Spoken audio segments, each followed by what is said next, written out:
Are you serious? Are you serious?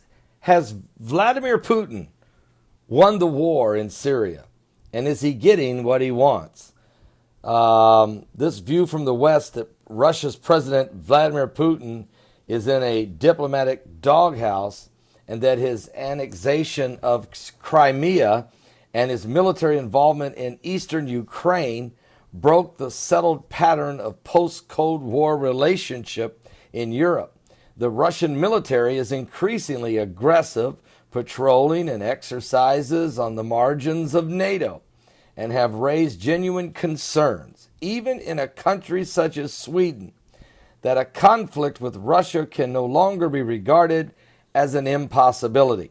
Reluctant NATO governments are slowly increasing their defense spending, and the United States is taking steps to reinforce its forward presence in Europe.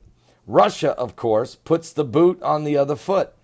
They're blaming NATO's expansion for its increased military readiness.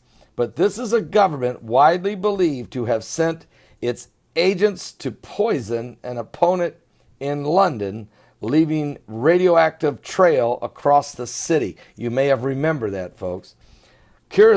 Very curiously, the prevailing Western response to Russia's engagement alongside President Bashar Assad and his government in Syria has been to argue that Russia and the West potentially share some common ground. Russia, at least as up to a week or so ago, was seen as a co-sponsor of a diplomatic effort to bring peace to Syria and a vital element of any solution.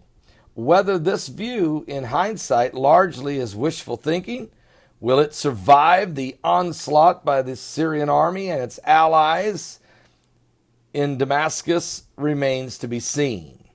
It is Russian air power, folks, more than anything that's changed the fortunes of the Syrian government.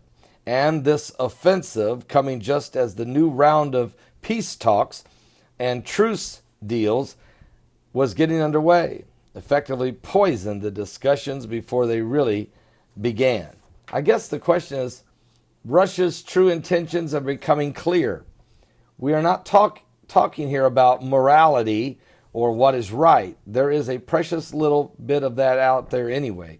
Syria is apparently a very complex problem, and no single nation can be blamed for the continuation of this war. What we are talking about, though, is real potluck opportunities for Moscow and given Western capitals an objective lesson in what can be achieved. To the Western view, there is no military solution in Syria. Moscow has effectively begged to differ. And, I've been saying it, guys. Vladimir Putin has been 3 steps ahead of Obama, maybe 4 steps ahead of Obama. It's like, you're talking about an ex-KGB, a military strategic mind. This man has a very powerful military strategic mind.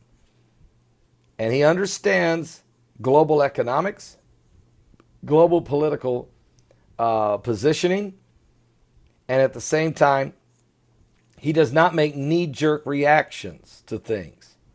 When Turkey shot down his plane and his rescue helicopter, he did not strike back, but continued his position in Syria, just beefing up his security, getting 5,000 Chinese troops to come join him, getting the Iranians to even send more troops to help him, setting up his S-400 defense system along the Turkish border to protect his interests that he has with Syria, which is the northern Syrian very rich oil fields.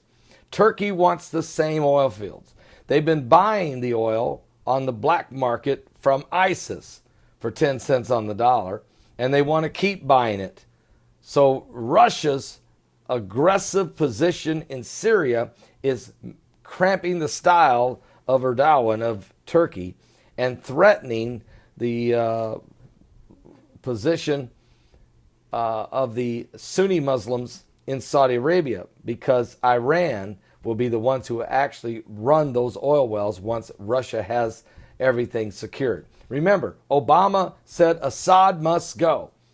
Russia said, no, he's not. And it's Russia that's going to win. Obama has been defeated. And that's why he's going to spend the rest of his political lame duck career trying to pick a Supreme Court justice that would be so liberal it'll scare you, shaking hands with the Castro brothers down in Cuba to build a legacy, and refusing to show up to the funeral of Justice Scalia. A few more things he'll do, which like, wait till you see, shut down Gitmo. The only people that's going to be liberated in Cuba are going to be the Gitmo detainees. The only people going free in Cuba is not the Cuban people. Obama showing up in Cuba is not going to free one Cuban person to a new life. It's only going to build a legacy for Obama. And while he's there, chumming with these communist tyrants that have butchered and murdered people for 60 years, he's going to set the jihadist Gitmo detainees free. That's the only people going free. And Obama's going to spend his time. Wait till he pardons. Wait till you see the pardons he'll do toward the end of his presidency, in the last days, the last hours. It will blow your mind who he will set free. And we will be tracking to find out who they are. Putin is winning the strategic battle in the Middle East. Now, Rabbi Stephen Ben-Danoon, who spends a lot of time in the Czech Republic, right next door to Russia, and has a lot of good information because he's all the time listening to the Russian news, and he speaks with the people. He spends his time very close to the Russian border. Right now, he's in Israel, so he spends months in Israel, and of course, he gets a very good feel of the Israeli people. He himself, a Messianic rabbi. We will get his take on Russia, the Middle East madness, and what the Vatican's role may be in all of this. So don't go nowhere. Don't miss today's live broadcast. Starts at 12 noon Eastern. I'll see you then.